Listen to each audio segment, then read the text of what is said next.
Have you heard of Sturgis? Of course you have, home of the largest motorcycle rally in the world. But it's a lot more than that. We're going to take you back to the beginnings of Sturgis at Fort Meade. We'll then hook up with Michelle from the Chamber of Commerce, who will tell us just what they do to get ready for those crazy 2 weeks in August.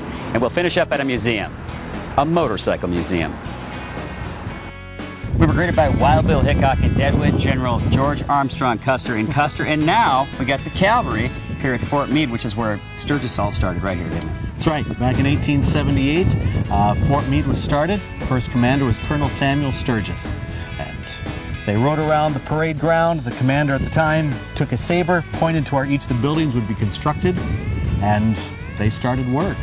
Many of the buildings here at Fort Meade date from 1878. The building directly behind us is where the Fort Meade Cavalry Museum is now. Was the original post command headquarters. Now you mentioned there's also a cemetery that's one of the originals that never actually got moved.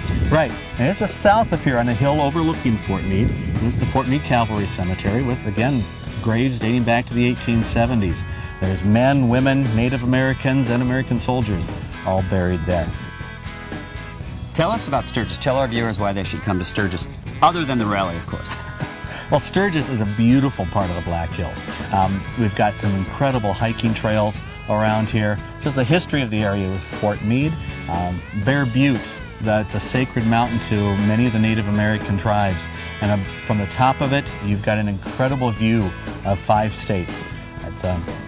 I would just come here for the scenery, for the friendly people, just a chance to relax. And to meet the cavalry. And to meet the cavalry. Thanks, Randy. Thank you. Appreciate it. We're in downtown Sturgis on Main Street. Now imagine this street with thousands and thousands of motorcycles lining it. It happens the first 2 weeks of August every year for the rally. My question to you, Michelle from the Chamber of Commerce, how do you guys prepare for that? A town of 7,000 people, 500,000 bikers, must be quite a task. It is quite a task, and it takes a lot of work from a lot of different people. The city of Sturgis, of course, is significant in orchestrating the event. There's actually a rally department within the city of Sturgis, and they orchestrate most of what happens. But, you know, we have campgrounds, we have locals that participate. There's a lot more to do in Sturgis than just during the rally. Sturgis is really starting to pick up the pace as far as growing. We're seeing different businesses come into town. Main Street is the rally. And if you go up and down Main Street now, there's not, you know, you're probably not going to buy a pair of shoes here. You certainly can still buy rally t-shirts and that type of thing. But if you go to other areas of Sturgis, you're starting to see, like you said, more restaurants, just more businesses in general are starting to come. We are geographically located in one of the best spots in the Black Hills because we're about 15 to 20 miles from Spearfish and Deadwood and Belle Fourche. We're 20 miles from Rapid. So Sturgis is a great place to stay if you want to come to the Black Hills and you want to see everything. This is a great spot to be.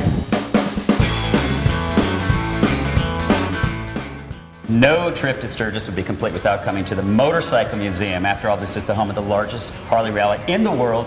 Christine, you are the executive director here. I am. This hasn't been around for so long. How did this get started? No, this museum started in 2001, was established in 2001. A group of people from Sturgis decided that with this being the home of the biggest rally there is, probably taking a look at history of motorcycles and motorcycling and the significance of some of the people behind the motorcycles would be a good idea. And so a group of community folks decided that they needed to open a museum. So we're a 501c3 nonprofit organization. There are how many cycles in here? We have about 90 motorcycles in the museum, dating back from 1905, and almost all of them are on loan. Show us a few. Show us some of the top ones that people come in here and say, wow, that's cool. Well, this one right here is one that pretty much anybody who comes in says, oh my. A man in Texas bought this motorcycle and customized it, obviously with lots of chrome. It has a TV on it. Really? Yeah, it does. It certainly draws a lot of interest. Whether you love it or you are not really so sure about it, it certainly draws a lot of interest.